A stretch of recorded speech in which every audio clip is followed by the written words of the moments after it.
an apple, then let me take a bite. If they say why, tell them that it's human nature. Why does he do it that way? If they say why, tell them that it's human nature. Why does he do it that way? Reaching out, touch a stranger. Electric eyes are everywhere.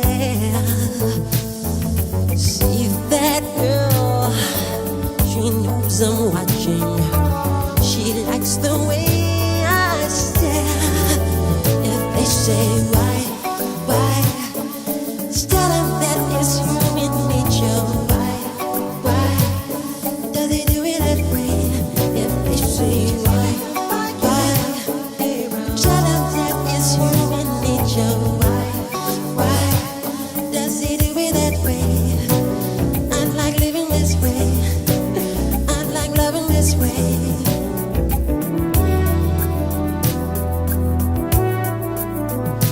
That way.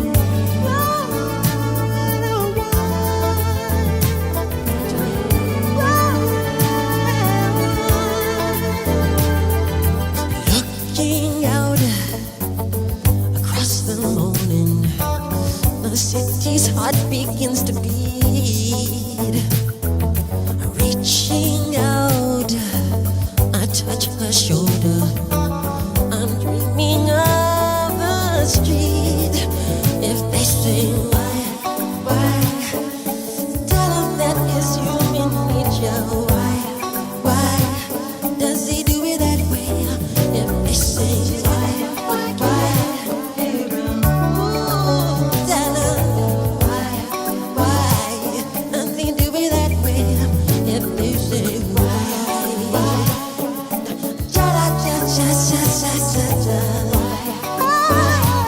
does he do it that way? If they say why, tell them does he do it that way? If they say why,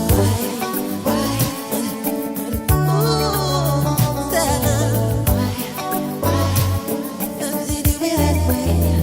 They say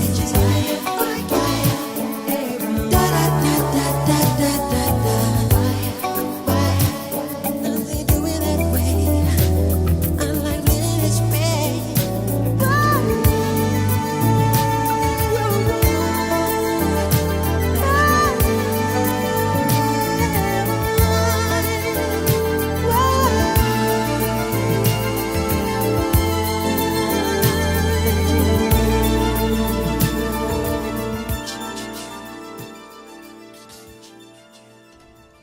That was some dude from the 80s named Michael Jackson.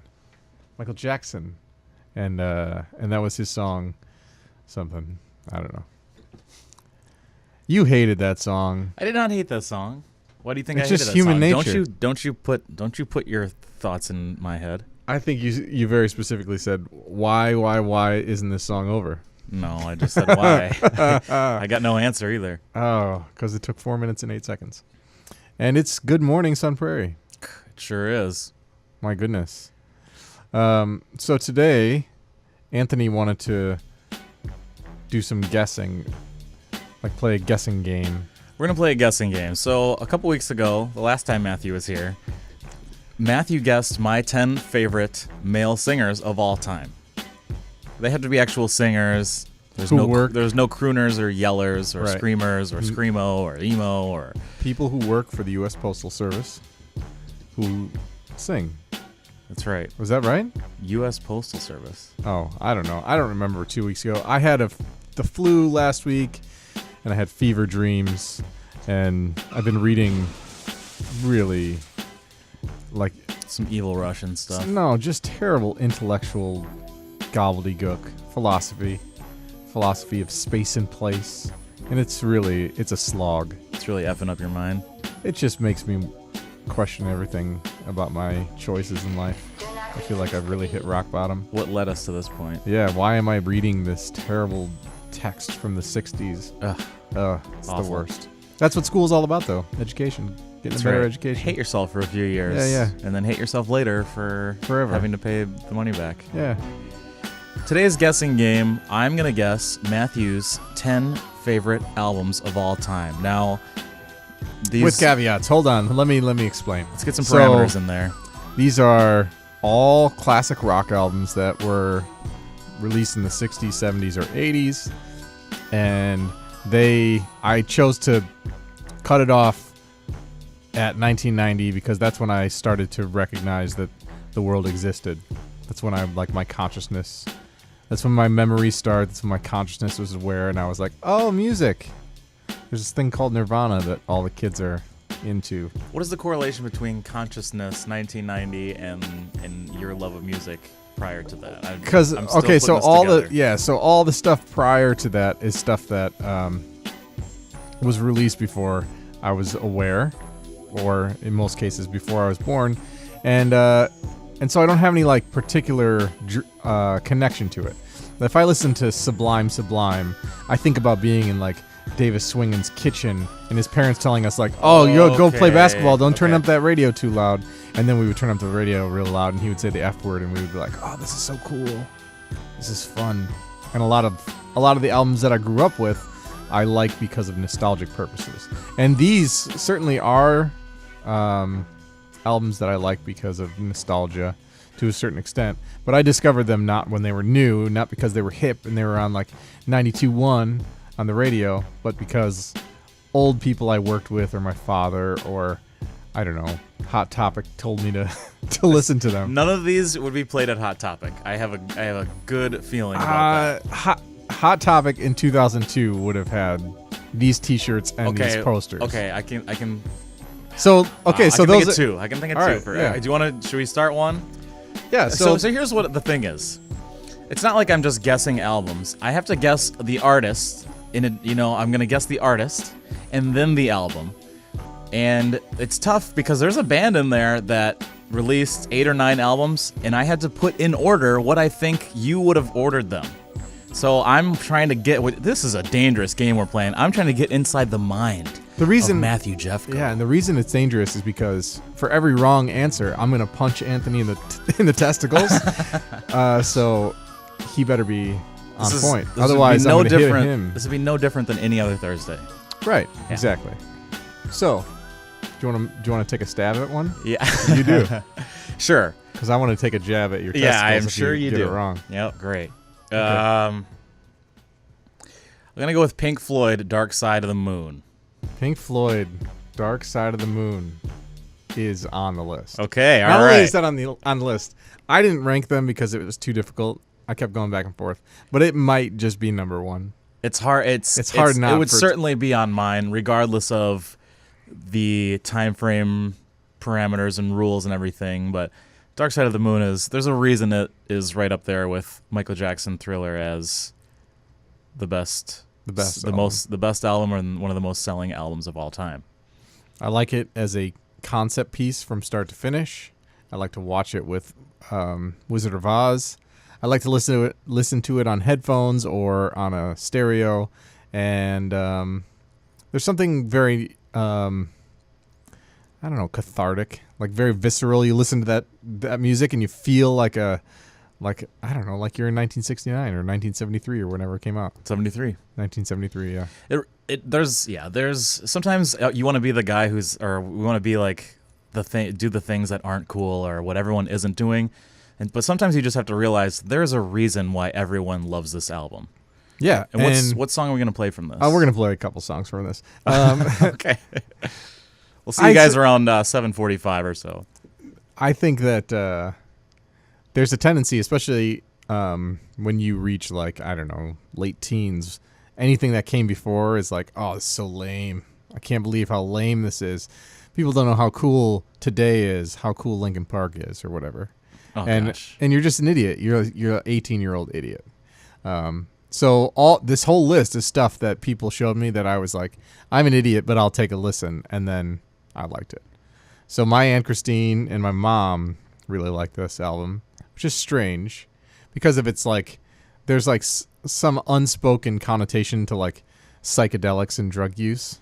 If you're like into Dark Side of the Moon, that means something about you, supposedly. Or at least it did to like a young person. And so they were like, check out this album. And I listened to it and I was like, wow, there's all sorts of strange noises and vocal samples. This is really maddening and intriguing all at the same time. So I'm going to play the song that I thought was like the most amazing, the most like nothing I'd ever heard when I first listened to this album.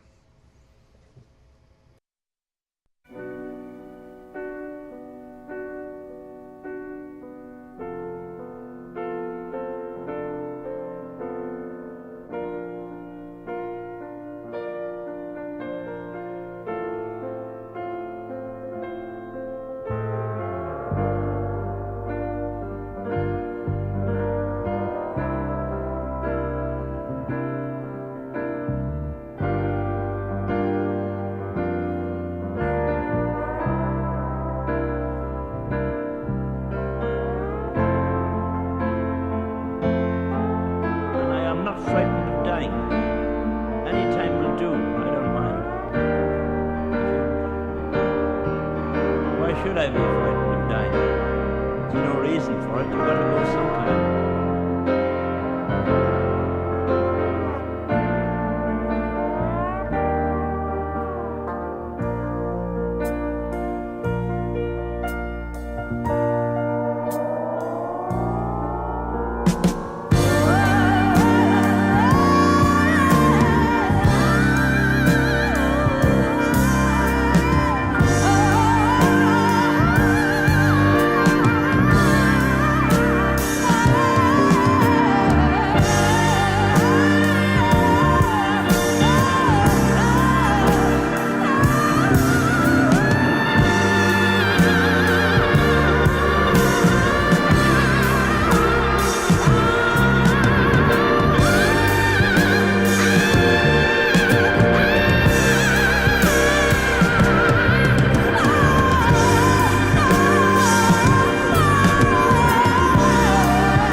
yeah. That was Pink Floyd. I love synthesizers. I like dreamy guitars, and I feel like that last song, Any Color You Like, influenced all of the electronic music that I listen to today. Like it, the synthesizer use on this album was Orgasmic. Which Which is funny because the song before that, The Great Gig in the Sky, is orgasmic. Is a representation of the female orgasm. It's interesting. I particularly like The female visual. Sorry. I like the visual aspect when you watch Wizard of Oz. I almost forgot what it was called. Wizard of Oz. And she's running from the cyclone, trying to get into the basement. What do they call it? The cellar. Yep. And the door's being ripped apart, and the house is being torn apart, and the wind is, I guess whipping leaves and other barnyard implements around. Maybe we can post a link to Dark Side of the Rainbow for those of you who haven't seen or aren't aware. But are you on the train of thought that it was an accident? It all just happened, or do you think that they worked it in? To me, there's just too much there's too much going on there between Dark Side of the Moon and Wizard of Oz to say that it was just a coincidence. Like, there's just way too much going on. So I'll answer that question first, and then I have another one for you. I'm agnostic about it because they say they didn't intend to make it match up. It does match up to a certain extent, and I don't know really the true origins of who first. I was like, hey, let's put this on. Do this in the Third War of the Lion. Yeah. Were you insinuating that they were? Absolutely. Yeah. Check this out, bro. Yeah. They didn't say bro, though. They would have been saying groovy. Groovy, and dude. other things. Yeah. So I don't know. Maybe they did. I think if they intentionally wrote their music to coincide with the Wizard of Oz, that's awesome, and it makes it even more amazing. Me too. Even isn't it almost more amazing than them doing it by accident? Just in the idea of an alternative score to a movie, and in such a beautiful way too. But the way it connects is non-obvious in a lot of spots, and then other spots it connects almost perfectly. And so I think that's even more difficult than if you are writing, like, if you're Elton John and you're writing the soundtrack to The Lion King. That was gonna be my next guess. Oh, that's not on there. It's in the 90s. It was in the 90s. Damn yeah, it. it's not one of my favorite albums of all time. Yeah. So, The Dark Side of the Moon is maybe number one for me. You know how I am. I have a hard time. You have a hard time with lists, but I think it's the album that was the most profound for my virgin ears growing up, and then has remained equally stunning as I've aged. So that's something really special. So one last question about Dark Side of the Moon and Dark Side of the Rainbow, which is of course the mashup. And once again, pay attention to our Instagram. Maybe we'll post a link or something later, so some of you guys can check this out so you can understand what we're talking about. So the other piece to that is Dark Side of the Moon is about 43 minutes long, 43 to 45. And speaking of 45, it's the 45th anniversary coming up in just a few weeks in early March. But so the movie is longer than 43, 45 minutes. Do you have a certain thing that when you do Dark Side of the Rainbow that you're playing, Wish You Were Here by Pink Floyd? Or is there another album that you would put in there, an Animals, a medley, or another album by a different band that takes over right when that one stops? Or is there any rhyme to... No, my time is too precious to start like going through back catalogs of Pink Floyd albums to see if they match up with any sort of popular culture from the 1930s. So I'd never sat down and gone, maybe it's medley that fits. Mm-hmm. Although I know that some people will say like, oh, if you play something starting at when it turns to color, then it'll bleed into but I think that maybe people are grasping at straws. I don't know. I'm not really familiar. To me, this is such a awesome and grandiose idea that I I wish that other bands would have kind of taken steps beyond this and done a similar thing. And there's a few other bands that have supposedly done this to random foreign films throughout the 70s or whatever, but I would love to see more stuff like that. I think it's pretty amazing to think that you could do this more than once. You know, that you could write the alternative score and then, I don't know, write a secondary alternative score to the same film. Well, we've got a caller, and caller, you're on the air. Hey, this is Kevin. Hey, Kevin. Welcome back to Good Morning Sun Prairie. A temporary name, though. Oh, you're changing it? Yeah, what do you think our name should be? I don't know, like Rise and Shine or something? I don't. Hell yeah. So, speaking of Wizard of Oz, I feel like I hear some sort of munchkin in the background. Yes. Julian, can you say hi? Hi. Hey, Hi, Julian. Julian. I ate dinner at my dad's school. You're going to school today? Yeah, he's going to school. He said he had dinner at my school last night. The Black Student Union had a soul food dinner at Sun Prairie High School last night, and it was fantastic. Which dish did you like the best? Julian, what dish did you like? What food did you like at dinner? The chicken nuggets. They had chicken. Oh, yes. And then fried okra was really good. They had some cornbread. They had banana pudding. That was awesome. Wow. You're making me hungry, Kevin. Did you call to tell us about how much you love Dark Side of the Moon? Yes, I did, actually. Oh. I've watched Dark Side of the Rainbow, although I've never tried to queue it up on my own. I just found the Vimeo version or whatever. They have the version you're probably going to post, right? Right. Yeah, YouTube that already kind of has it set up together. Yeah, I've not. Have you ever set it up on your own? I've Yes. never done that. I've only I've only done it on my own, and then a few years ago, Matthew and I were taking Spanish 2 at MATC, and our teacher showed it to us, and we got to play 7 minutes, but he realized then that this had nothing to do with Spanish and that we'd better do something else so he can keep his job. Yeah, I love it. I think it definitely matches up in some spots, and other spots it's a little different. I feel like they probably maybe planned. It seems like they planned it. But I actually went to see, I know you guys know Dub Side of the Moon from Easy Star All Stars, right? Absolutely. I got to see them live, and that's one of my favorite concert experiences was getting to discover that band in between sets at a outdoor festival about 10 years ago. Yeah, I saw them, and they did Dub Side of the Moon and played Wizard of Oz in the background. Oh, that's fun. I love that. Where did you get to see them? I saw them at the High Noon Saloon a few years back when they were touring for their Thriller reggae version, Thrilla. Where did you get to see them?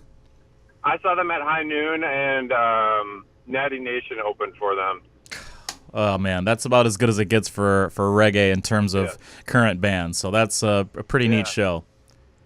Yeah, it was really cool. But I was also calling because apparently, and I the show the very beginning, you're talking about other albums. If you play "Wish You Were Here" with the opening of Blade Runner, or at least you play "Welcome to the Machine," at least they say it kind of lines up because it's this eerie, futuristic, the world is controlling everybody's minds and stuff. So it's kind of neat.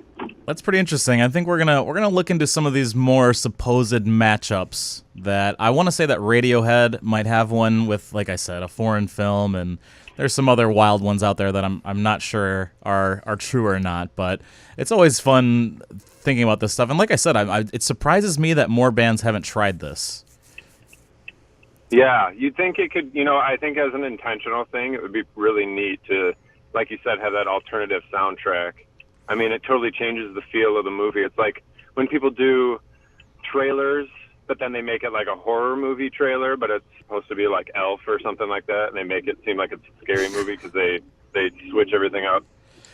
Yeah, actually, an instance that comes to mind is when the Blair Witch Project came out. There was those very scary previews, and the movie Detroit Rock City came out around the same time, and they used a lot of the same style previews.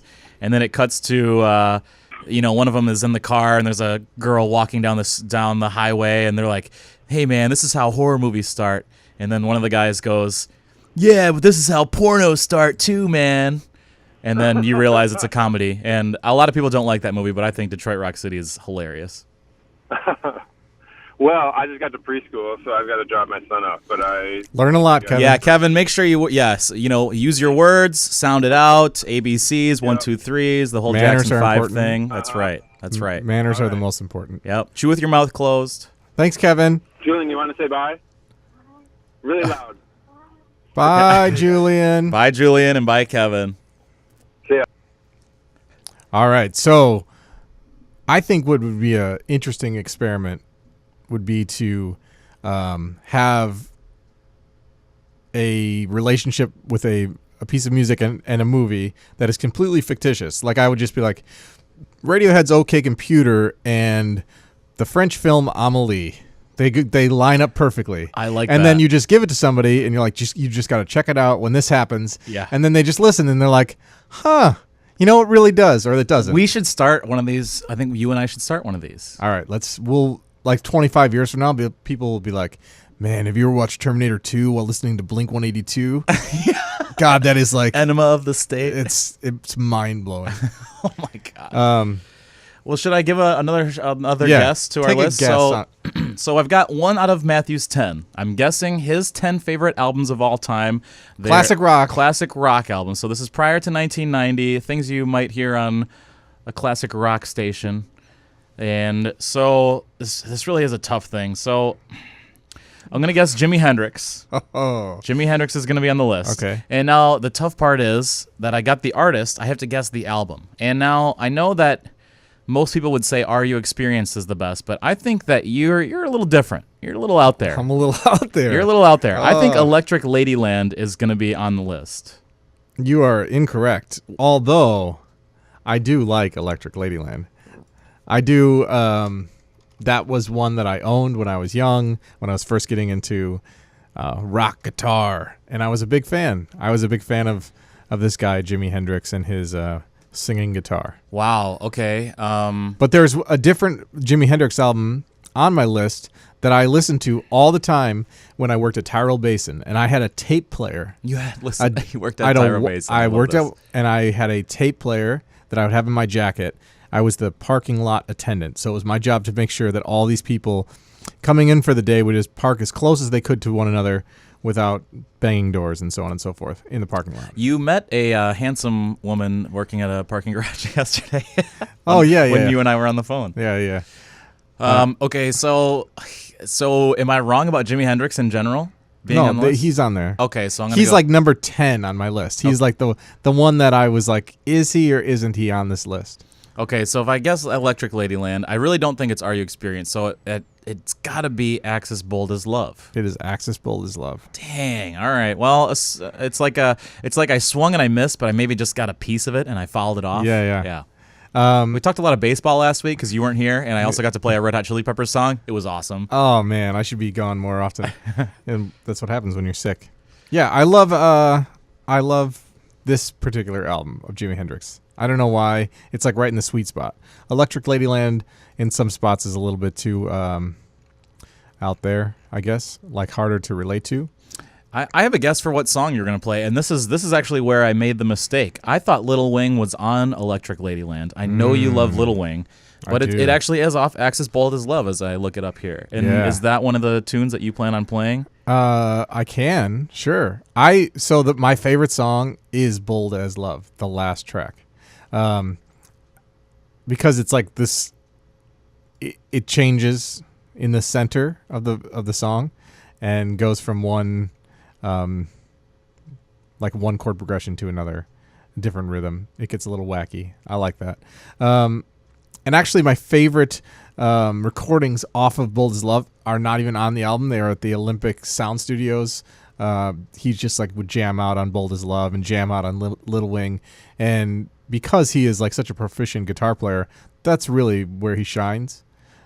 Is sort of like the freestyle, just playing. Yeah. I don't really care for his singing all that much. Right. And he's obviously an innovator in electric There got guitar. to be some kind of way out of here. Yeah, that was pretty good. Yeah, thanks. He looks like that when he does when he sings too. Right, yeah.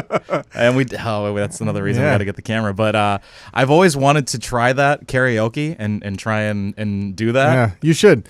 It's gonna get a little hard, like to maintain that neck posture that you just did Yeah. to like make that noise. Yeah. But yeah, I think you can do it. There's a physical like stance that I have to be in. You sort of get look that like sound. a flamingo in a hoodie, is what you looked like. Hell yeah. Of course you did. So let's play Bold as Love. I am tempted to just play the jam out version, but in keeping with our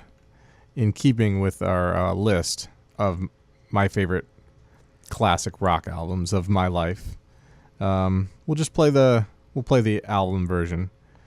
And like I said, if anyone's interested, check out the live cuts from the Olympic Studios in London, because they're where Jimi Hendrix is at his best.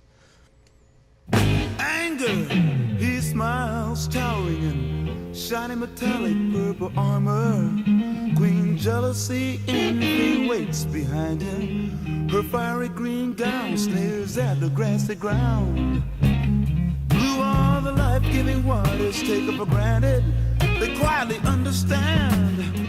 Once happy turquoise armies lay opposite ready, but wonder why the fight is on. But they're all bold as love. Yeah. They're all bold as love. Yeah. They're all bold as love. Just ask the Axis. My red is so confident he flashes trophies of war and ribbons of euphoria. Orange is young, full of daring, but very unsteady for the first go round. My yellow in this case is not so mellow. In fact, I'm trying to say it's fighting like me. And all of these emotions of mine keep holding me from giving my life to a rainbow like you. But I'm bold as love. Yeah. Well, I'm bold as love. Hear me talk, girl. I'm bold as love. Just ask the Axis. He knows everything. Yeah. Yeah.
That was Jimi Hendrix.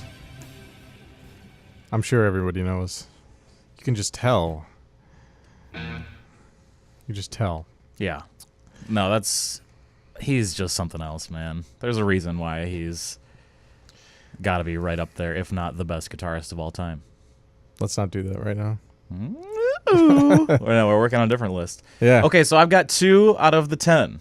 You do. And so we're working our way down. I didn't get the album correct for Jimi Hendrix, but I was able to at least get the artist, and then I got the next album. But he only really released 3 or 4, technically. Yeah, I'm not sure. So I got Pink Floyd, Dark Side of the Moon. I've got Jimi Hendrix. So now I know that Bob Marley is on this list.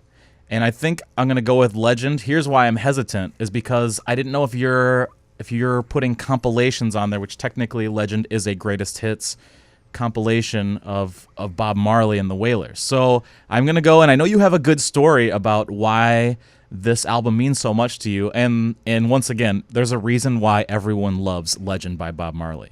Is that on your list? It is not on my list. Wow. I know, shocking. So this is the thing. I had thought about putting it on my list, and I thought it's a compilation album, which is slightly like an unspoken thing I didn't want to do, is like do a greatest hits. And that's what I was worried about. If I would have put one on my list, I would have put Catch a Fire, and it was the first. Oh, wow. I didn't have that in my next 2 either. It was number 11. If I on my list, I was like, I got to leave this off. I guessed after Legend, and I thought maybe he won't put a compilation on there, and that wouldn't be on. And then also, it's not necessarily rock, even though you could definitely hear Bob Marley played on different classic rock stations, such as The Lake back in the day. So then I was going to guess Exodus or Rastaman Vibration. But both great. And Rastaman Vibration is probably my favorite actual album from Bob Marley. But if we're talking compilations, yes, Legend or live stuff. Live at the Roxy from Bob Marley is one of my favorite albums of all time, whether it be live or whatever. It doesn't matter. I think Live at the Roxy, every Bob Marley fan should check out. But so no Bob Marley on the list. No Bob. It's the shock of the list for sure. Yes. Because I'm a huge fan of Bob Marley. I've listened to every one of his albums. Okay. I used to own like old ska cuts that were like, I don't even know, they were pre Bob Marley and the Wailers.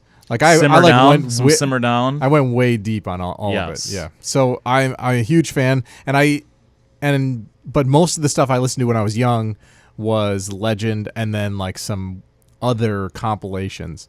When I got to be in my 20s, I started listening to other Bob Marley albums, and I really enjoy Catch a Fire and Exodus are my 2 favorite. And then like one that I like, but that I didn't have on the list either is Uprising, which was, I believe, his last studio album. He sounds a little irreverent, like maybe he's about to die, and I kind of like that one too. Oh man, okay. I'm sorry. No, that's great. It makes it more fun this way. So I've got 2 out of 10, and I got 1 major swing and a miss. I am pretty surprised by that. So here's the thing: I'm pretty confident in the artist that I have the rest of the way, but now with no Bob Marley, there is a glaring empty spot when I get to number 10, which is going to be a tough one. Okay, so let's go with another one that I'm pretty certain is on there. And here's the thing: a lot of these bands I know you're going to have on there. The question is, what album? So that's where things get really tough. So I'm going to go with The Clash, and I'm going to guess London Calling by The Clash. Oh, you went safe and easy. I went safe and easy. Yes. That's the thing, though. After this, things get pretty difficult. London Calling makes my list, in part because I like its world music flavor. Like, it's all over the place as an album, so it keeps you interested, and partly because my young 4-year-old daughter was like, "This is the music that I now like," and then I love hearing that. She rocked out to it all the time. Her favorites changed. She would be like, "I want to listen to Spanish Bombs. I want to listen to Rudy Can't Fail. I want to listen to London Calling. I want to listen to Guns of Brixton," and so we were always that was always in the rotation. So it's my love of London Calling is partly because it reminds me of all these times being like a single dad hanging out with his daughter, being like, "This is music," and she's rocking out to punk music. So Before we play the song, can I guess what you would have ordered? I mean, suppose the rest of your Clash list, because I have the rest three. I know it's this weird thing to do, but so after London Calling, I put Combat Rock. Good call. Okay, then I went Sandinista because every song on Sandinista, it's a 32-song album.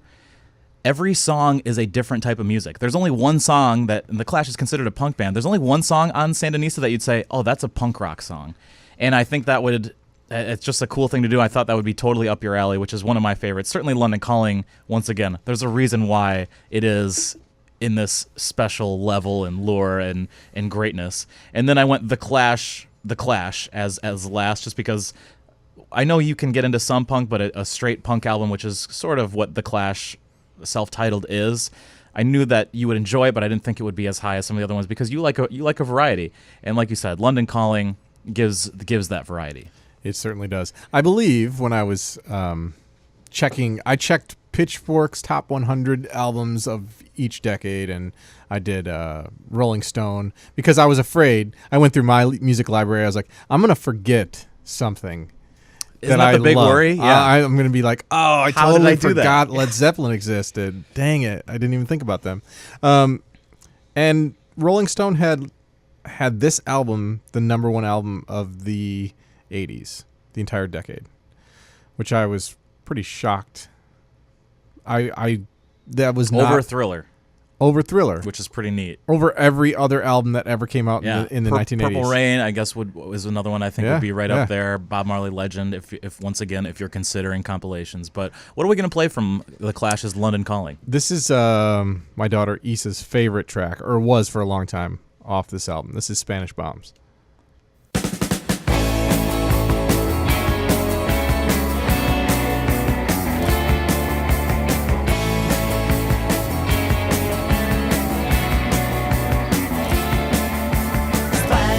Songs in Andalusia, the shooting sides in the days of 39. Oh, please leave the Vendana open.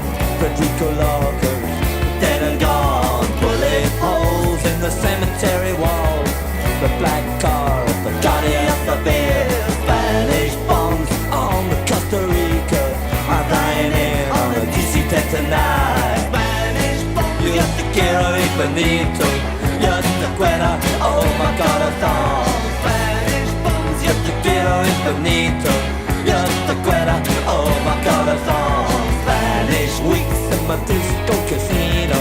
The freedom fighters died up on the hill. They sang the red flag, they wore the black one. After they died it was Mockingbird Hill. Back from the buses, went up in flashes with Irish too, drenched in blood. Spanish bombs shatter the hotels. My senoritas also met in the bar. Spanish bombs, yo te quiero infinito. Yo te quiero, oh my corazón. Spanish bombs, yo te quiero infinito. Yo te quiero, oh my corazón.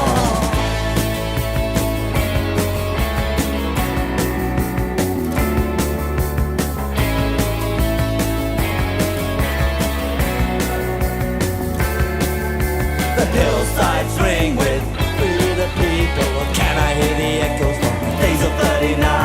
Churches full of poets, ragged army, fixing bayonets to fight the other line. Spanish bombs rock the province. I'm hearing music from another time. Spanish bombs Costa Brava. I'm flying in on a DC-10 tonight. Spanish bombs, yo te quiero infinito. Yo te quiero, oh my corazón. Spanish bombs, yo te quiero infinito. Yo te quiero, oh my corazón.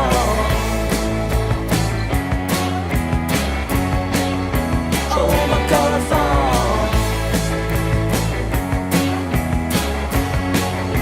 Oh my corazón. Spanish songs in Andalusia, mandolina. Oh my corazón. Spanish songs in Granada. Oh my corazón.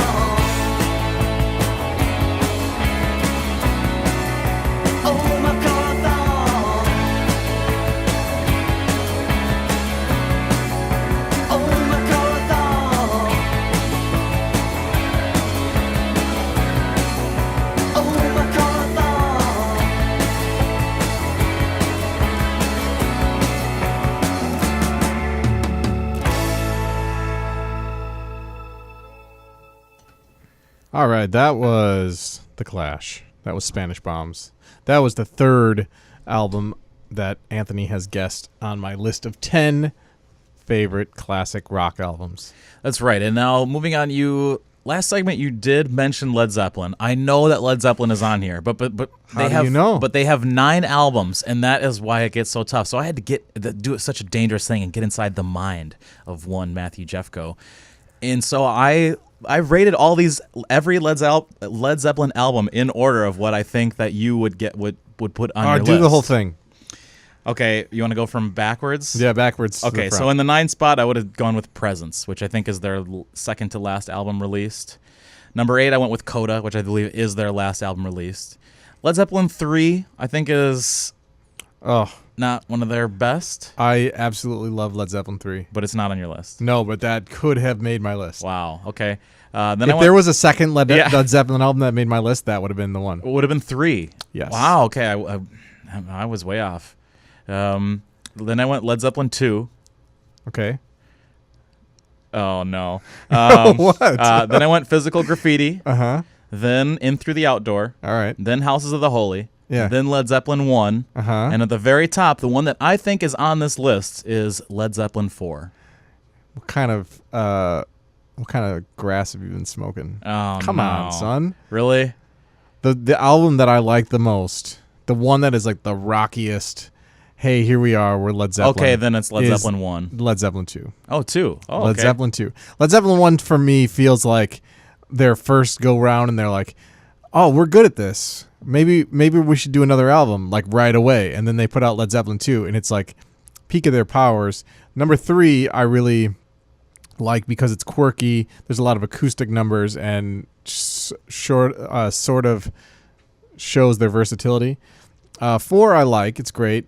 You know, I feel like too many plays in the rotation when I was young sort of like burned it out. And that's what I was worried about. And that's why I actually thought it was going to be House of the Holy, In Through the Outdoor, Physical Graffiti, just because, once again, the variety. And all of these are great albums. Yes. No, it's not like you're being throwing shade or being negative I'm throwing on your shade. thoughts on. I'm throwing shade. Okay. Yeah, I'm trying to insult the members of Led Zeppelin right now by saying Yeah. number 2's my favorite. No, I think I don't know. Just there's something about like it connects to my past in a way where I really dig just the blues inspired rock that they threw out on that album. So, do you have a particular song that you like? I'd have to take a look at the track list, but I'm confident in whatever you play. All right, I really like the Lemon Song.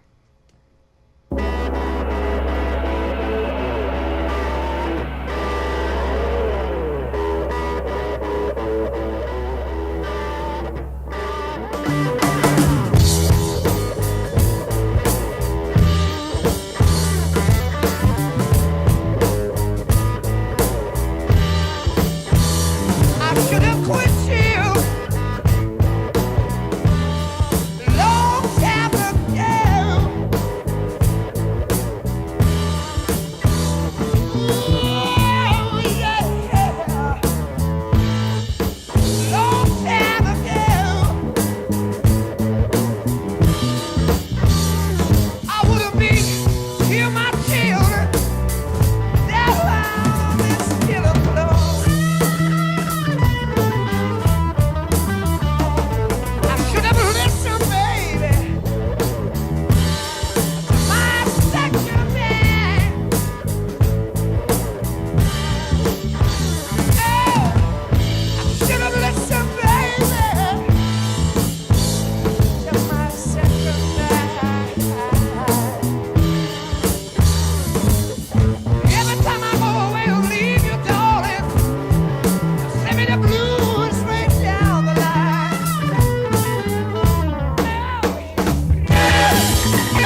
People tell me, baby, can't be satisfied. Trying to worry me, baby, but I never enough get you in myself. People worry, baby, can't keep you satisfied. Let me tell you, baby, you ain't nothing but a stupid, no good job. I went to sleep last night. I worked as hard as I can. I bring home my money. You take my money, give it to another man. I should have quit you, baby. Oh, such a long time ago.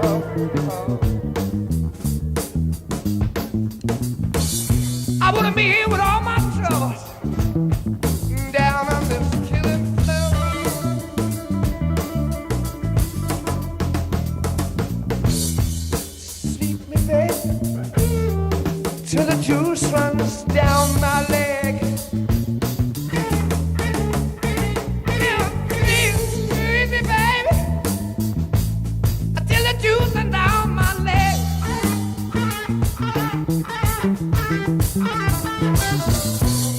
The way you squeeze my lemon, I'm gonna fall right out of bed.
And you're listening to 103.5, the Sun Prairie's community radio station. Thanks, Lily. You are listening to 103.5 Sun Prairie's community radio station. You sure are. And that was the Lemon song. That was the Lemon. Led Squeeze Zeppelin my 2. lemon. Squeeze my lemon. Till the juice runs down my leg. Squeeze it so hard I fall right out of bed. I don't know why he's making lemonade in bed. It's such a weird it's idea. It's dangerous. It's dirty. You'd think that you'd make a mess. Yeah. Yeah. Have to change the sheets probably. Or he's just got some really funky looking genitalia. Maybe. The poor guy. We posted a picture of... This is another reason why you need to follow Uncaged the Frony on Instagram. It's because of Robert Plant's bulge. That's right. One of the first things that we posted. It was, yes. Because you were so enamored with Gwen Stefani's fashion choices and with Robert Plant's tight jeans. Yes. We just had to show the world what you were talking about. What we were talking about, but I can show you the world. Yes. Okay, well let's move on here. I'm gonna try and hit another softball here. All right. And I think you got a good connection with this too. Maybe one that made more sense later in life when you had an 8-year-old of your own. I'm gonna say that Paul Simon's Graceland has got to be in your top 10. This dukes it out with Pink Floyd for number one on your list. Number one on my list. It is delightful. I really enjoy it. Again, A lot of African influence. I believe Ladysmith Black Mambaza. Is that how you say it? Mambazo, yeah, whatever. They There's not a lady in that band, by the way, as far as I don't know. I'm not really too familiar, but I know that Paul Simon recorded a lot of that in South Africa, and the 25th anniversary of that was released, well, I guess 5 years ago or so, and there's a lot of really interesting recordings of just him singing with the guy who plays the bass, and the bass player is just phenomenal, like rhythmically very interesting. He's funky. And just Paul Simon and him playing would make my list. But there's a lot of great music on that album.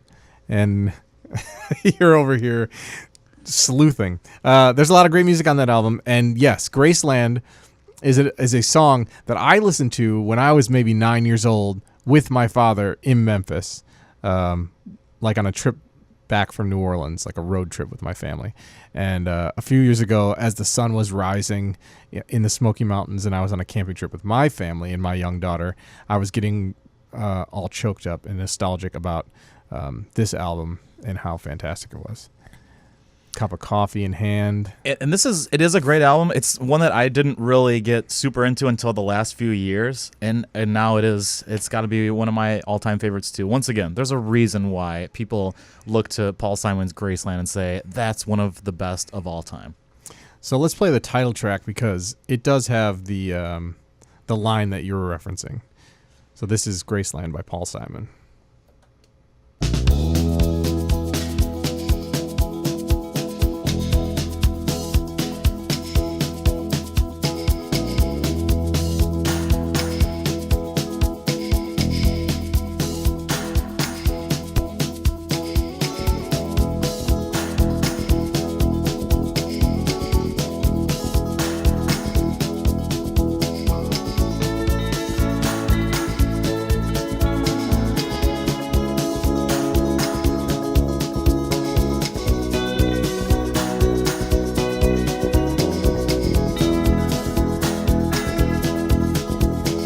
Mississippi Delta was shining like a national guitar.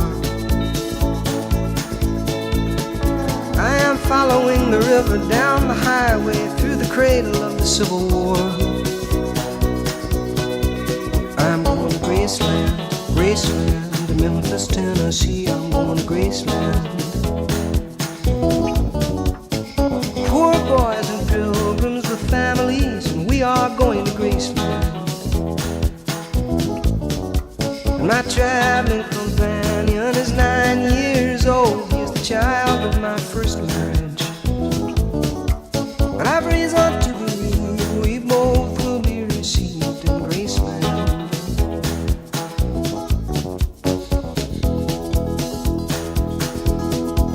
She comes back to tell me she's gone,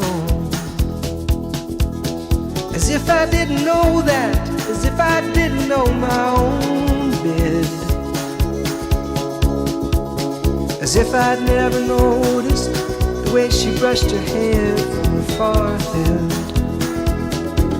And she said, losing love is like a window in your heart.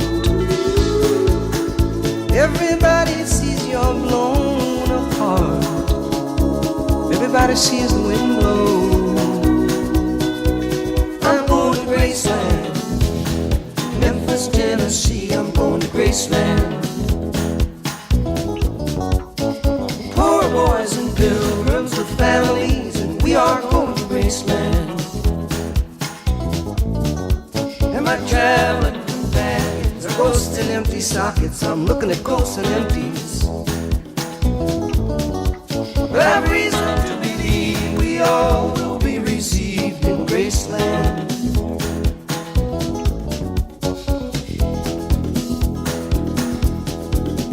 There is a girl in New York City who calls herself the human trampoline. Sometimes when I'm falling, flying, or tumbling in turmoil, I say, whoa, so this is what she means. She means we're bouncing into Graceland. And I see losing love is like a window in your heart.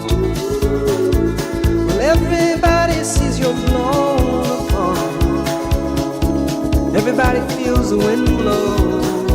Ooh, in Graceland, in Graceland, I'm going to Graceland. For reasons I cannot explain, there's some part of me wants to see Graceland. And I may be obliged to defend every love, every ending, or maybe there's no obligations now. Maybe I have a reason to believe we all will be received in Graceland.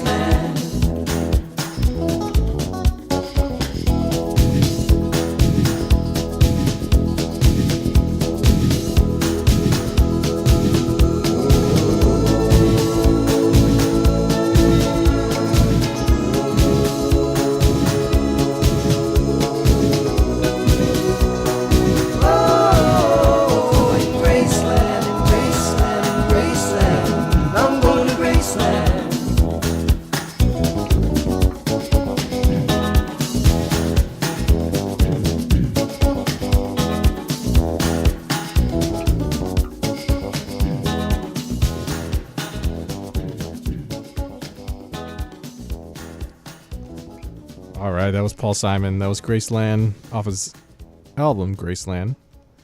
One of my favorite classic rock albums of all time. It's meaningful to me as a father, as a son, as a music lover, as somebody who enjoys African rhythms and bass lines. I'm a big fan. It is. Yes, you're pretty neat. Thanks a lot.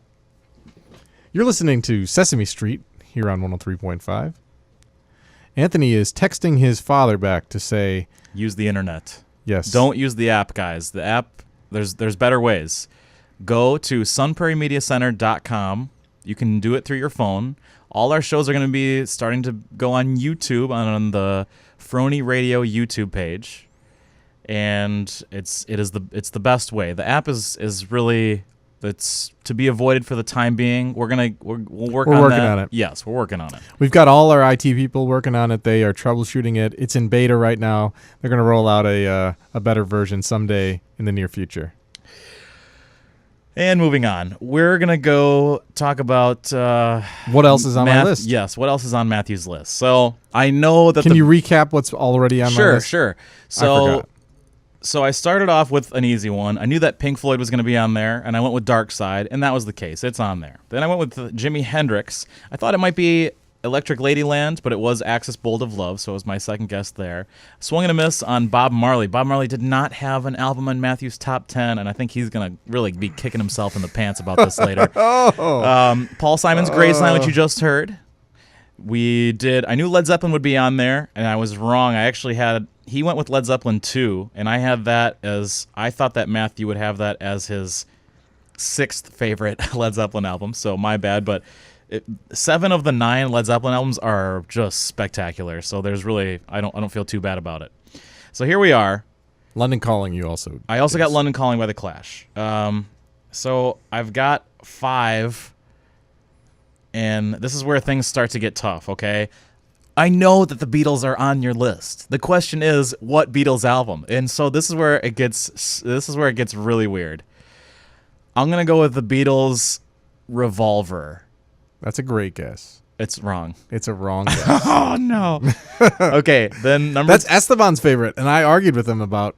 Esteban is our former Spanish teacher. Yes, he's the one who we talked about, showed us the Dark Side of the Rainbow earlier. Making another appearance on the show, Esteban. He loved Revolver, and I was like, it's good, but it's not as good as... Sgt. Pepper's. No, so that's funny that you say that. I prefer Revolver to Sgt. Pepper's, but I think that this is like a logic puzzle. I like another album more. The White Album. No. Oh my God. Abbey Road. Abbey Road. Abbey Road's my favorite too. Oh. I just didn't. I thought that you and I were not in agreement on this, and You that's dummy. why. Yeah. Gosh, you're such a dummy. I know. How dare I? But Abbey Road is the best Beatles album.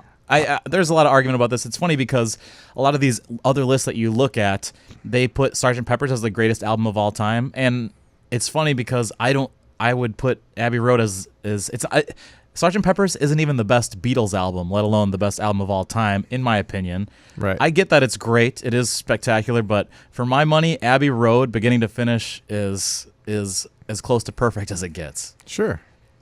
And I think a lot of those lists, they are trying to placate people's nostalgia and then also talk about what was the most relevant in the time. So when you look at a Rolling Stone list, they're doing their best to be representative of like the social conditions that led to X, Y, or Z being a popular album. But I don't care about any of that in like a macro sense. All I care about is, for me, when I think about Abbey Road, I think about a bunch of cool things that happened in my life, and I can still pop it on at any point in the album and go like, oh, I could listen to this for a while. This is good. I like this a lot. So that's why it's on my list. Yeah, I think that there's other connotations that come along with Sgt. Pepper's as kind of the beginning of the major turn of the Beatles and kind of going on that last stretch run that really just solidified them as the greatest band of all time. Yeah, I said it. Quincy Jones came out earlier this week and said that the Beatles were some no-playing mother effers, kind of throwing major shade at the Beatles, saying that they couldn't play and that Paul is the worst bassist of all time. And Quincy Jones, I think, is just a senile old bastard, and that's why he thinks that. And really, if you think back to the 60s, it came down to Motown or Motown and Sweet Soul and the Beatles. Like, that's kind of what I think the 60s are, if you were to break it down into just the two major musical happenings. I think those would be the two. I think it'd be the Beatles on one end, and I think you'd have the Motown and Soul on the other.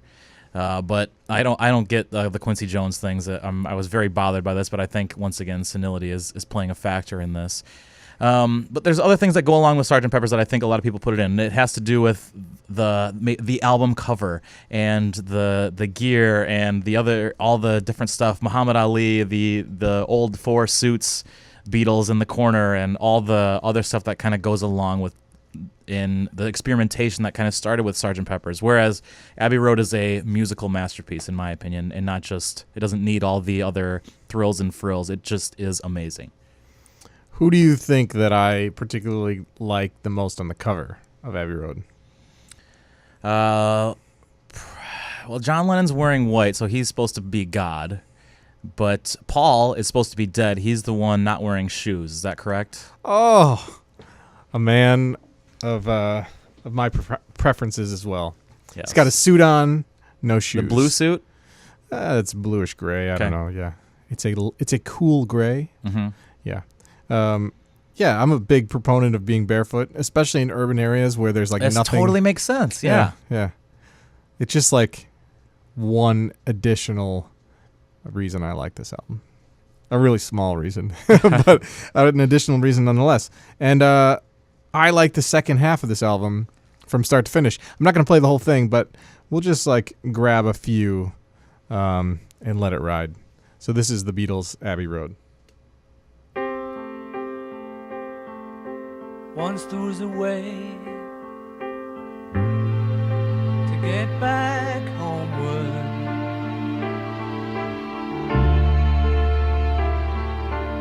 Once there was a way to get back home.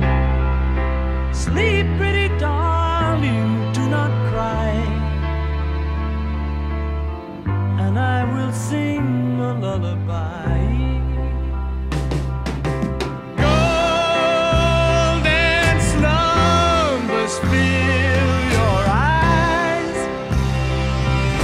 Smiles awake you when you rise. Sleep, pretty darling, do not cry,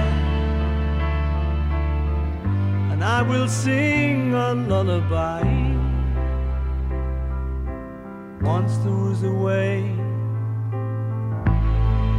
to get back homeward.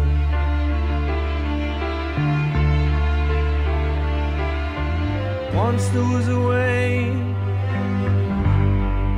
to get back home. Sleep, pretty darling, do not cry, and I will sing a lullaby.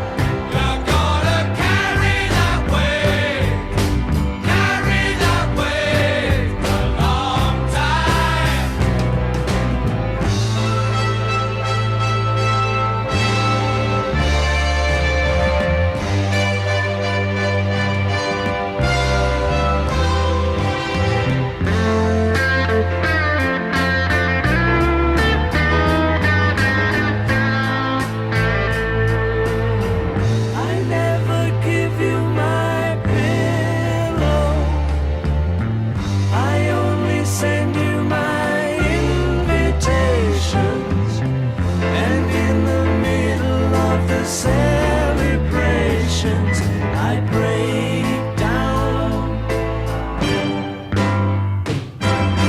Boy, you're gonna carry that weight a long time.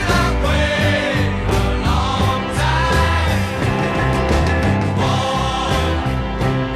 gonna carry that weight a long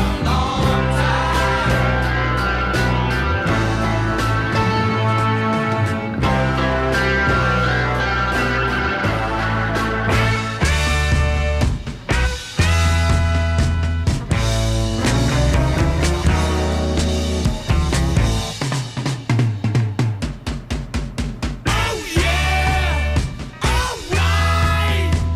Are you gonna be my dream tonight?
And in the end, the love you take is equal to the love you make.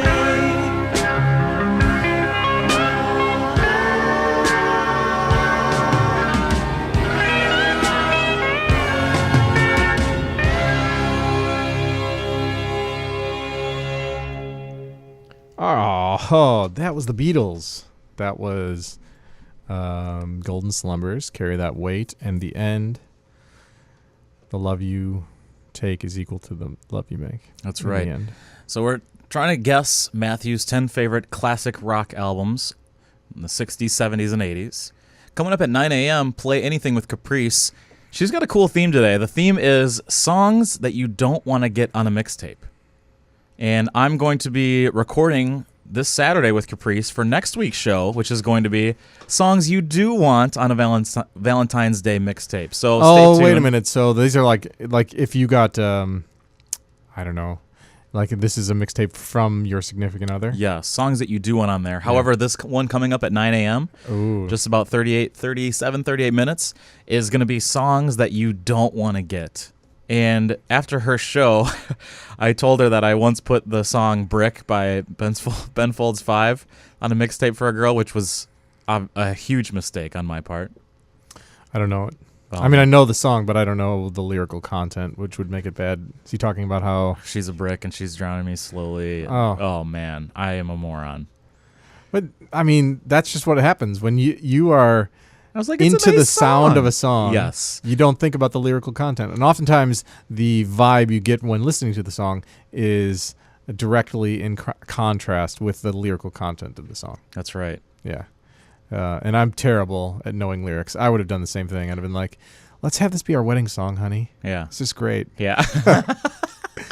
I love it. Oh, man.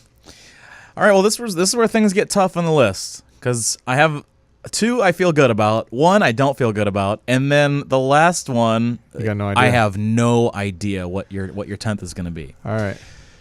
So I think David Bowie's on your list. David Bowie is on the list. Okay, and this is where it gets weird. So I'm going to take... That's like been said millions of times. David Bowie, this is where it gets weird. Yeah. Which is actually the name of his 1977... No, I'm just kidding. It could have been.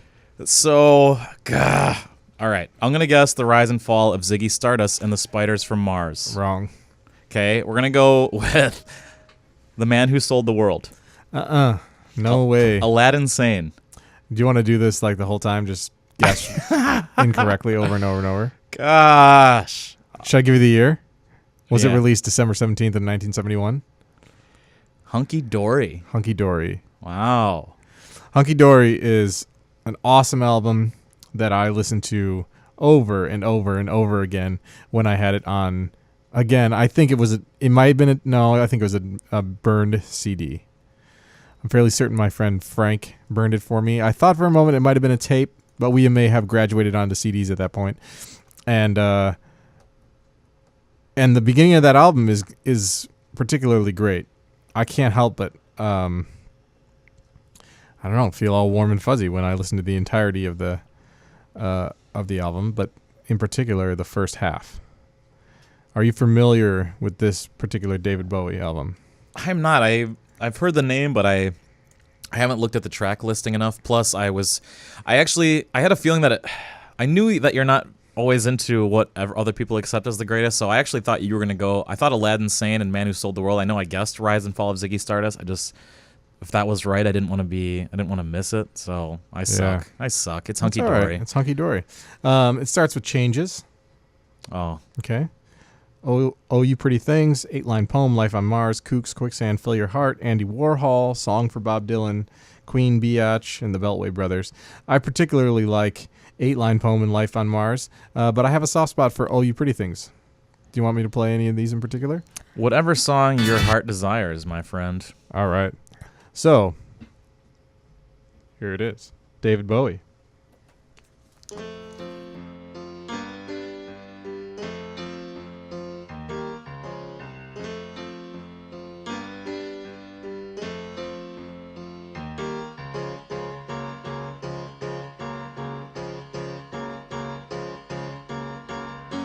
Wake up your sleepy head, put on some clothes, shake up your bed, put another log on the fire for me. I made some breakfast and coffee. Look out my window, what do I see? A crack in the sky and a hand reaching down to me. All the nightmares came today, and it looks as though they're here to stay.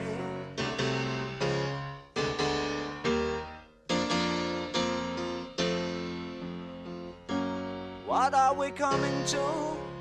No room for me, no fun for you. I think about a world to come where the books were found by the golden ones, written in pain, written in all by a puzzled man who questioned what we were here for. All the strangers came today, and it looks as though they're here to stay. Oh, you pretty things, don't you know you're driving your Robinson drivers insane? Oh, you pretty things, don't you know you're driving your Robinson drivers insane? Let me make it plain, gotta make way for the whole superior. Look out at your children, see their faces in golden rays. Don't kid yourself, they belong to you. They're the start of the coming race. The other's a bitch, we finished our news. Homo sapiens have outgrown their use. All the strangers came today, and it looks as though they're here to stay. Oh, you pretty things, don't you know you're driving your Robinson drivers insane? Oh, you pretty things, don't you know you're driving your Robinson drivers insane? Let me make it plain, gotta make way for the Homo superior.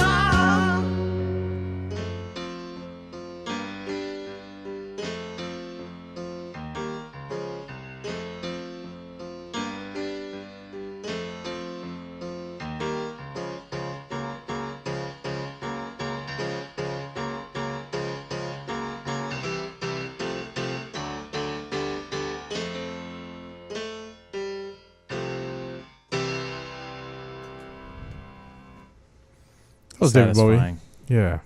That was Oh You Pretty Things. That is on my list of top 10 classic rock albums of all time. My list. Not anyone else's list. It's just from my personal favorites. I can't tell our fans and listeners, I don't know if we have fans. We don't. Enough that how hard it was for so long, like how great this is now, because it took you 18 months to agree to do any sort of list. I know. And This is like on the top 10 list of things I don't want to do. Yeah. Yeah. You love this. This show is all about you. This is Yeah. great. Oh, there's nothing I like more than being in the spotlight. That's That's right. true. I haven't Yeah. played a song yet, and I'm actually doing okay with it. Yeah. Next up, we have Tiger Army. That's right. Oh, Okay.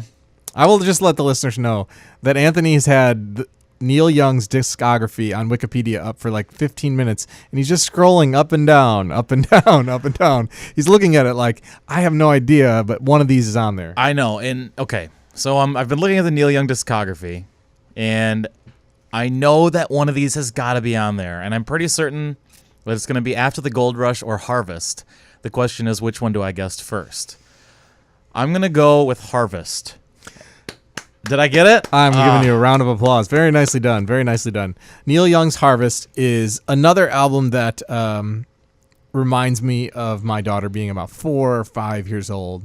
And it was on an old iPod. They were called iPods. An old iPod that I had. I had this album on there. And another one that she was like, Dad, let's listen to this one again. And so it got into heavy rotation. And when something gets into heavy rotation, all of a sudden you have a new appreciation for it. And so Harvest is something that holds a special place in my heart. In your heart of Gold. gold? My golden heart. That's right. Everyone's looking for one. That's right. Golden Slumbers, Golden Heart. Yes. So yeah, that's probably okay. The songs on there that people know are Old Man. Everyone's familiar with that one. I think most people know Heart of Gold. The Needle and the Damage Done. Maybe people know. That's something that people may have heard on the radio. But I'm going to do the title track because I think it's a really beautiful song. So this is Harvest. Off of Harvest by Neil Young.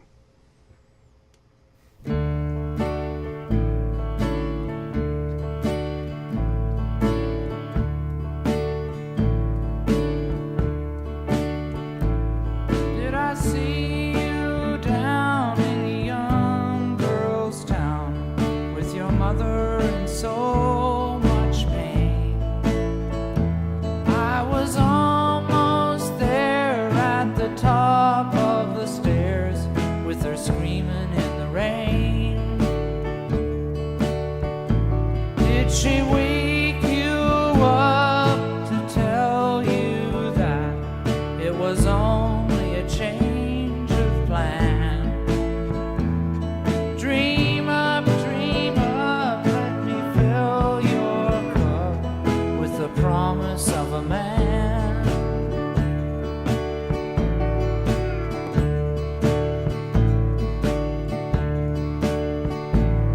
Did I see you walking with the boys, though it was not hand in hand? And was some black face in a lonely place when you could understand? Did she wake you up to tell you that it was only a change of plan? Dream up, let me fill your cup with the promise of a man.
fill your cup with the promise of a man.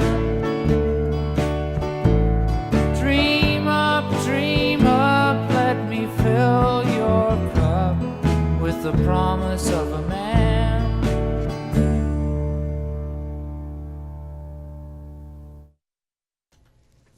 Oh, that was my buddy Neil Young. That was Harvest off of his album Harvest. And we are getting down to the end of my list. And Anthony's sweating. He's rubbing his face. Out. Oh, man. He can't take it. He feels like he knows my taste in music and what I might have on the list. But now he's really grasping at straws. So I just came across one that I'm surprised I didn't put in my top 10 immediately when thinking of Matthew Jeffco's top 10 greatest hits albums of all time. It better not be the thing that's on your screen right now. None of them are on my screen right now. Because that album right there is on the bottom of my list. It's my least favorite album of all time. No, I know that you... He's talking about Eagles, Hotel California. I know that you don't like the Eagles. Oh, they suck. I just hate the freaking Eagles, man. Yeah, that's a thing from Big Lebowski, but it's also a thing from like deep inside my soul. Your real life, yes. Yeah. The Doors. Oh, good try. The Doors is number my 12, introduction. 11A, 11B. It was my introduction to the Doors. The Doors are on my list. Oh. I love Morrison Hotel. I think that's a highly underrated album. And the one that's on my list is not the Doors, or Morrison Hotel. It is. Oh gosh. Let's see here. Is it Waiting for the Sun? No. Strange Days? No. The Soft Parade? God, no. I don't know. My goodness. L.A. Woman? I thought they were dead. He died in 1970, right? No, did you say Strange Days? I did. Okay, yeah, that's Oh, okay. Sorry. That's my second guess. I didn't hear the words you said. For some reason, I thought you were looking at the one that was there. No, yeah, Strange Days. I love Strange Days. I was a child, and I saw the album cover, and there are circus performers, we could call them. A man, like a giant man with a bald head, lifting up something above his head. There's jugglers. There's a tiny little midget wearing a little person, a dwarf. Jesus Christ. Easy there, 1980. This was 1967, I believe, that this was released. So back when this came out, he was a midget, but now he's a vertically challenged adult. That's right. But I thought the album cover was really cool, and that's why I broke into it. And I was like, I'm going to listen to whatever this is. I had no real conception of music. I was probably like 8 years old, and I was like, this is cool. I think I like this. And so, let's talk about that a little bit. And I remember it's similar to being when movie stores existed, or when you go to Movie Gallery or Blockbuster or the mom and pop rent-a-movie shop. So much of your decisions were made based on the cover. And now that is so gone because everything is streaming. There might be like a thumbnail on Netflix or whatever. Yeah. But album covers, CD covers, movie covers had so much to do with why we would rent a movie or buy an album or this or that. And now I feel like that's kind of a part of a bygone era. But that was such an important thing. So I totally get what you're saying about how this album cover can like draw a connection of I want to try this, and then having it end up mean something so much more to you. Indeed. And so it is sort of I wonder about whether or not that's a good or bad thing, because obviously if you're grabbing albums off of a shelf, you might grab like Yes or somebody who has like really like trippy, progressive, cool-looking covers. Or why Sgt. Pepper's would be the greatest album over Abbey Road. Right. But then now Amazon, I think what it's doing is always telling you like, oh, because you like Tiger Army, you probably like this. And Tsunami Bomb. Sure. And sometimes that works, and other times I think what it's doing is it's doing the same thing to music, what it's doing to political opinions and just, I guess, your exposure to new things on social media, which is it's narrowing the fields, and the machines are telling you this is what you would like. This is what people that are similar to you have liked, so you would also like it. And that sort of prevents you from, pulling a weird album off the shelf and going like, I'm going to give this a listen. And then you didn't even know. You're like, I never knew that Hanson was my favorite band. I would have never known. Or I would have never known that I really like Sierra or whatever. Because you because Amazon's not going to request I listen to those things, or Spotify or whatever streaming service, Apple Music you use. So, so this is back in those strange days when you could just look at the album cover and decide I'm gonna listen to this music. So this is The Doors. This is a shout out to my youth.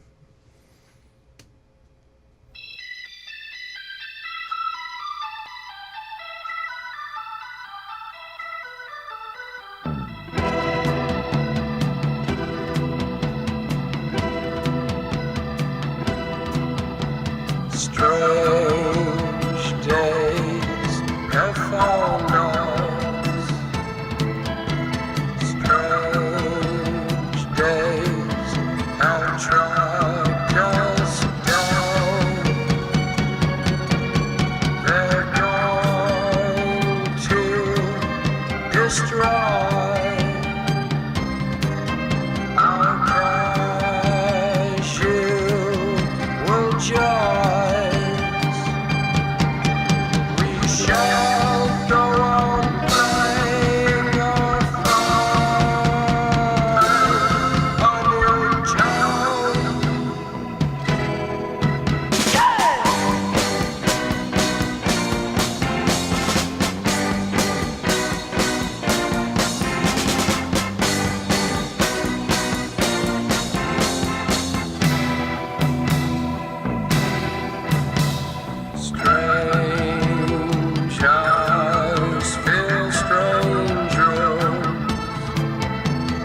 Voices will signal their tired end. The hostess is grinning. The guests sleep from sinning. Hear me talk of sin, and you know this is it.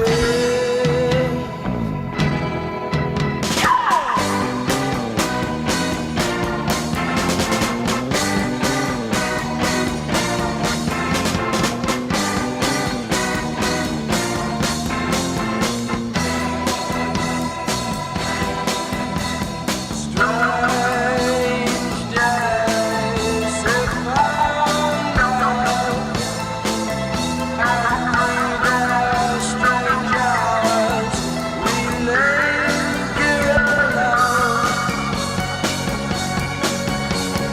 Bodies confused,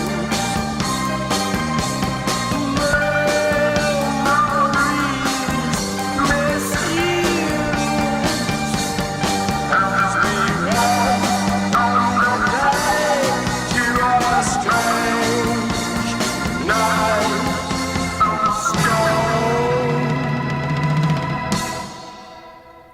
That was Doors. Ray Manzarek, Robbie Krieger, the other guy. I never remember drummers' names. And Jim Morrison. What's his It- name? The something lizard? The Lizard King? Lizard King, there you go. He was a wacky guy. Interesting story about Jim Morrison. My grandfather was a painter, a house painter, when that was a profession that you could have. I don't know if it still is, but it was. And in the late 60s, early 70s, he was also the manager of a single apartment. It's like a duplex, essentially. And one day, a man with flowing hair knocked on his door, had two women accompanying him, and said, "I'd like to rent your apartment for the month."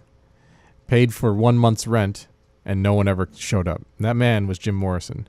My grandfather, who's a very pragmatic, stoic individual, was like he was a very soft-spoken, strange man. But he paid for an entire month's rent in cash up front, presumably for these two women that he was with, and then no one ever showed up to the house. That's pretty neat. I love that. Where was this? This was in Chicago. Wow, I love that. And I don't know if I've heard that story before, but I know that you have a big connection with the Doors, and that's always been something that you've made evident. So wow, that's pretty special. Did that have something to do at an early age, hearing that story and then that led you to get into the Doors, or was that kind of two separate incidents that? I think that certainly helped cement my fascination with Jim Morrison and the Doors. I think other things that helped were that album cover, like I just spoke about, and my dad was like, this Doors album, the Doors.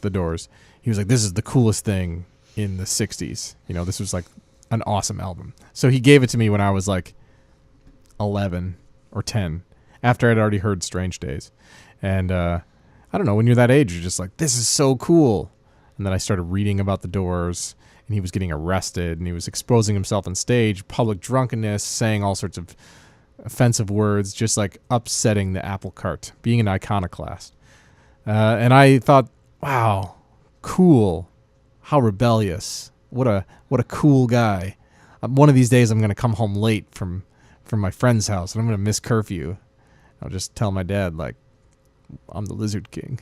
So it's like, of course, when you're 11 or 12, you're like, this guy's really cool. And then you don't think about, like, oh, yeah, he had a crippling drug addiction. He was probably a little crazy, died young, bloated and alone. Sort of sad. So, but anyways, yes, I love the Doors. I do.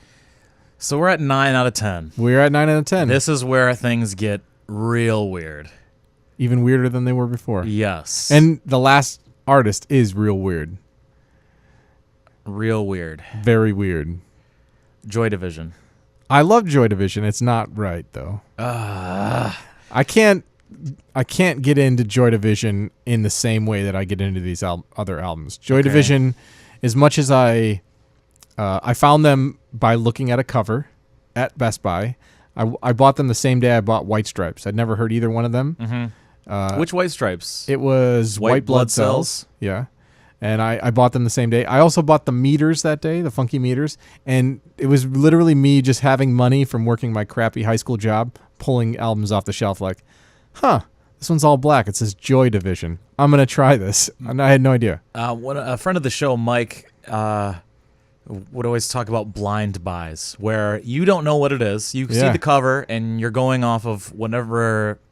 You know nothing. Yeah. Sometimes those blind buys just work out. I like that you mentioned Joy Division kind of as a blind buy. Yeah. And sometimes it works out, and sometimes you're like, what the hell? But then a lot of times, especially with albums that you end up loving, so the first time you listen to them, you're like, I don't know. Yeah. And then eventually you just fall in love with them for whatever reason. I don't know why that is the case, but it's almost a good thing when I listen to an album first and then I don't quite love it, or I'm kind of like, oh, what is this? Or you're not sure, and maybe it's something that needs more listens to really get the full effect.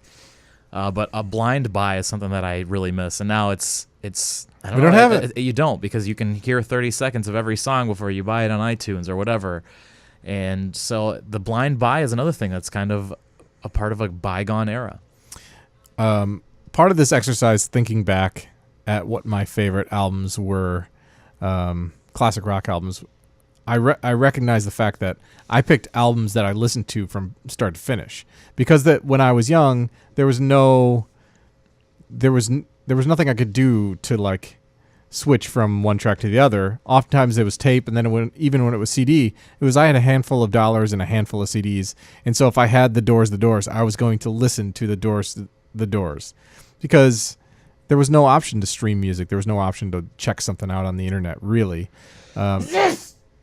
So I think that the album, just as a concept, is something that is no longer really relevant to popular culture. I doubt that young people today are going to say, my favorite albums when I was a kid were. They will say, my favorite playlists, my favorite tracks, my favorite 30-second snippets of songs before I skip to the next YouTube video were. So, I digress. But there's one album left on my list that when I got my hands on, I didn't really like it. I wasn't really sure what it was all about. It was like, there was a lot of dissonance, a lot of weird stuff happening, strange vocals, weird singer. I didn't, in many ways it's similar to Joy Division in that, like, I thought, what the hell is this? Is music? What is this? Okay, I'm gonna. And then it just grew on me. Really racking my brain here. but I'm gonna go with the Velvet Underground and Nico. That is a great guess. That's a great guess. It is the Velvet Underground. Oh, okay, but not the one with Nico. That's right. Wow. I've got goosebumps. I'm pretty proud of myself over here. So the one with Nico, is that the one with the banana, the Andy Warhol cover? Yes. Okay, so it's not that one. So is it the Velvet Underground? No. Gosh, I'm not sure I know many other Velvet Underground albums. I feel like there's one I'm missing. Is it a black cover? It's like mostly black. The Velvet Underground is mostly black. Oh, okay, that's you're right. That's the one I was thinking of. This one also is mostly black, but I think that they had multiple albums that were mostly black, so I don't know. Oh, okay. It's got to be White Light, White Heat. White Light, White Heat, 1968. How about that?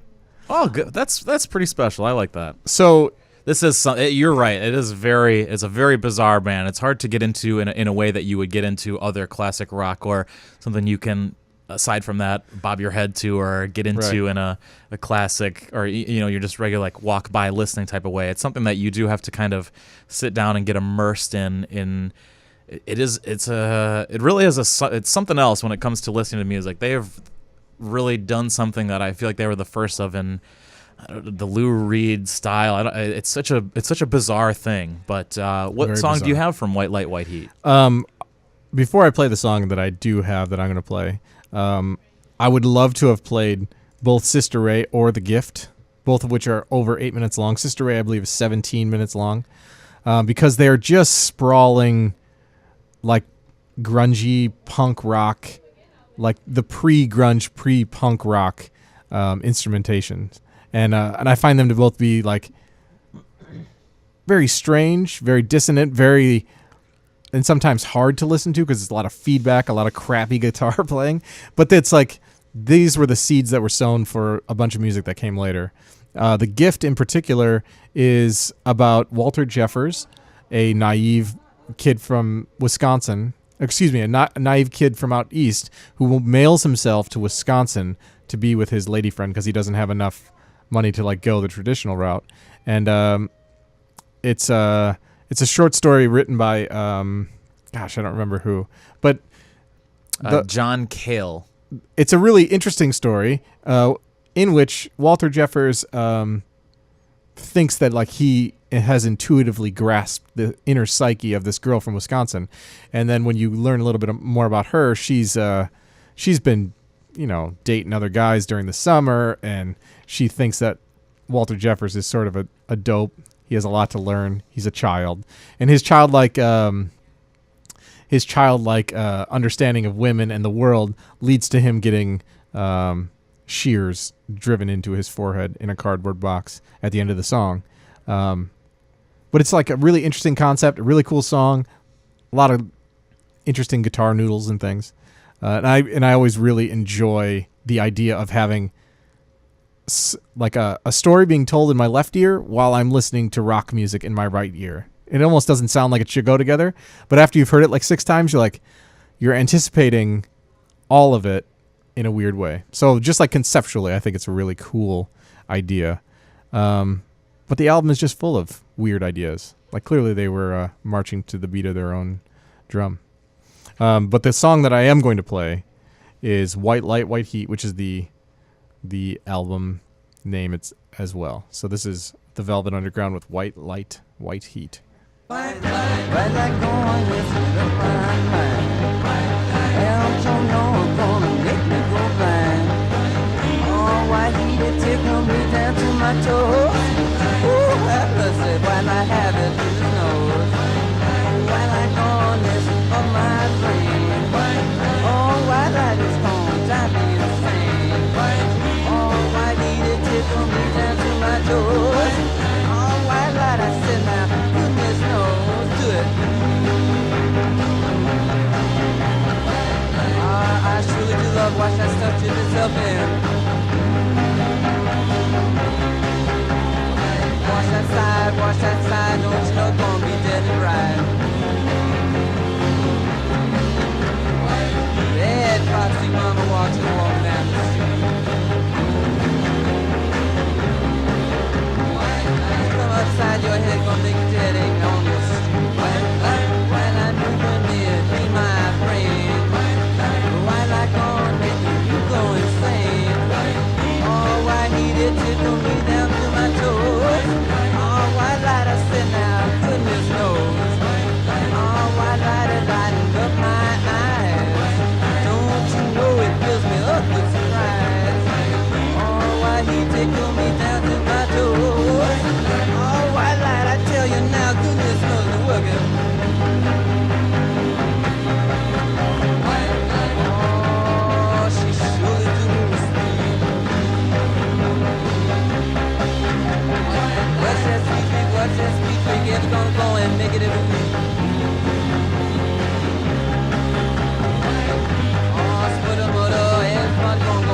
That was the Velvet Underground. That was White Light, White Heat off of the album of the same name. That was released in 1967, I believe. So there you have it. To recap, we got Matthew's 10 greatest classic rock albums of his life, or the ones that he... The most meaningful albums to There me you go. growing up. Okay, so he's got Abbey Road by the Beatles, Led Zeppelin 2, Graceland by Paul Simon, The Clash's London Calling, David Bowie's... which one was it by David Bowie? Hunky Dory. Hunky Dory. Jimi Hendrix, Axis Bold as Love, Neil Young, Harvest, Pink Floyd, Dark Side of the Moon, The Doors... Which Doors album again? Strange Days. There you go. And then White Light, White Heat by the Velvet Underground. A couple ones that I thought that I put on my list just in case as backups. I thought that maybe Grateful Dead, American Beauty might be on there. Oh, okay. Which sure. is a pretty good one, but I wasn't sure how close it'd be. And then there's a couple other just classic rock albums that I thought might, like Fleetwood Mac's Rumors. I don't know how high that would be. And then there's two that I didn't think, I knew you were going to have an AC/DC or a Black Sabbath, and then Rolling Stones or The Who. I didn't think that you would quite get up there enough on your list. I am surprised a lot by the Bob Marley thing, but that's just how it goes. So that about does it for our show. We got one song left. It's going to be a Bob Marley song to kind of commemorate the list, and that was the first one that was left off your list. Coming up at 9 a.m., Caprice's show, Play Anything, and this week is songs that you don't want to get on a mixtape from your significant other.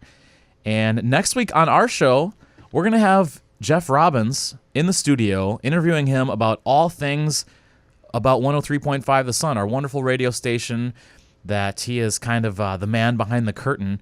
And we're going to interview him for quite a while, get an idea of how this radio station started, how it came together, the mission statement, what was the idea, the purpose, and kind of where we are and where we're going. So very excited for that. Catch us next week.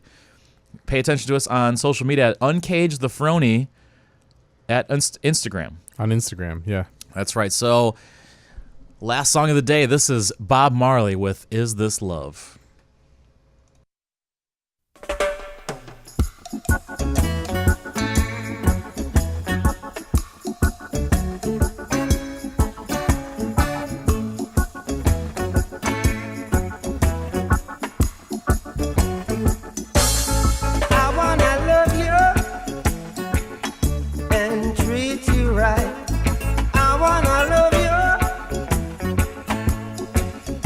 Every day and every night we'll be together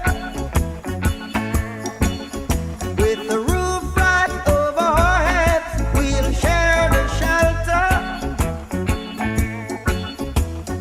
of my single bed. We'll share the same room, yeah. But just provide a bread. Is this love? Is this love? Is this love? Is this love that I'm feeling?